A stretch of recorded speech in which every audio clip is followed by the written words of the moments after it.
Sono 4 anni che studiamo la distribuzione, l'abbondanza e le interazioni con la pesca dei delfini che vivono nelle acque del Veneto, che sono tursiopi.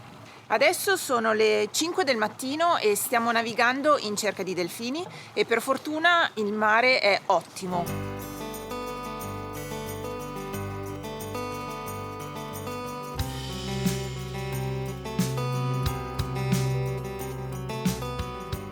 Se durante la navigazione incontriamo dei pescherecci a strascico, li avviciniamo e verifichiamo se ci sono delfini che li stanno seguendo. Infatti, non di rado troviamo i tursiopi che si alimentano nei pressi della rete di questi pescherecci perché si sono adattati a questa nuova forma di alimentazione presso queste imbarcazioni da pesca. È un comportamento molto comune qua in Adriatico, ma è stato osservato anche in altre parti del mondo.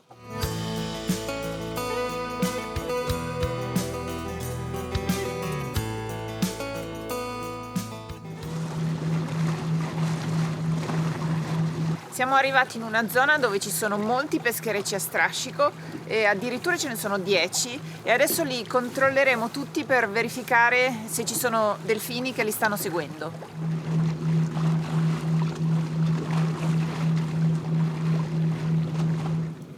Questi 2 pescherecci sono 2 volanti, pescherecci a strascico che lavorano in coppia trainando una grande rete a mezz'acqua. Questa alle mie spalle è un'altra coppia di volanti, però anche qui sembra che non ci siano delfini. Questo è un rapido, un peschereccio a strascico che traina 4 ramponi e su ogni rampone è attaccata una rete. È abbastanza raro che i delfini seguano questo tipo di peschereccio, ma siccome ci è capitato di vederli, ogni volta che ne incontriamo uno, controlliamo sempre.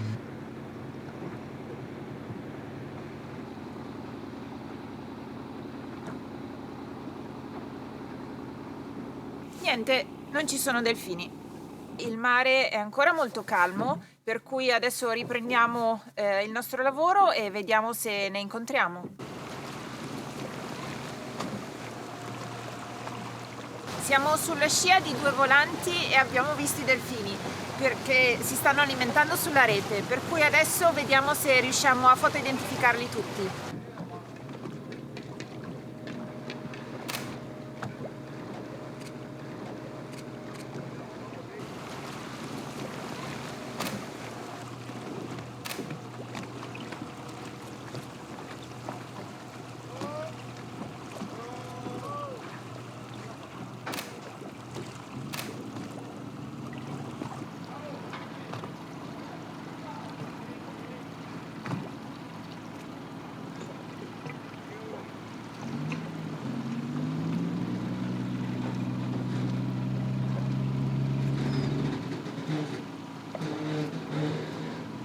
Le 2 volanti sono appaiate e stanno tirando sulla rete ed è un momento molto interessante per noi perché i delfini sono vicinissimi alla poppa delle 2 imbarcazioni e verosimilmente si stanno alimentando sulla rete.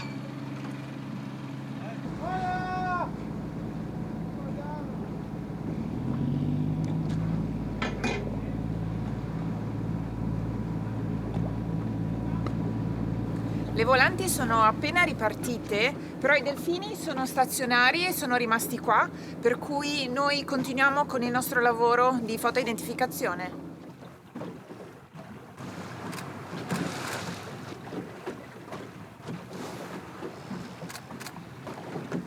Ecco, credo di essere riuscita a ottenere buone immagini di tutte le pinne dorsali, per cui possiamo lasciare questo gruppo e continuare con la nostra navigazione.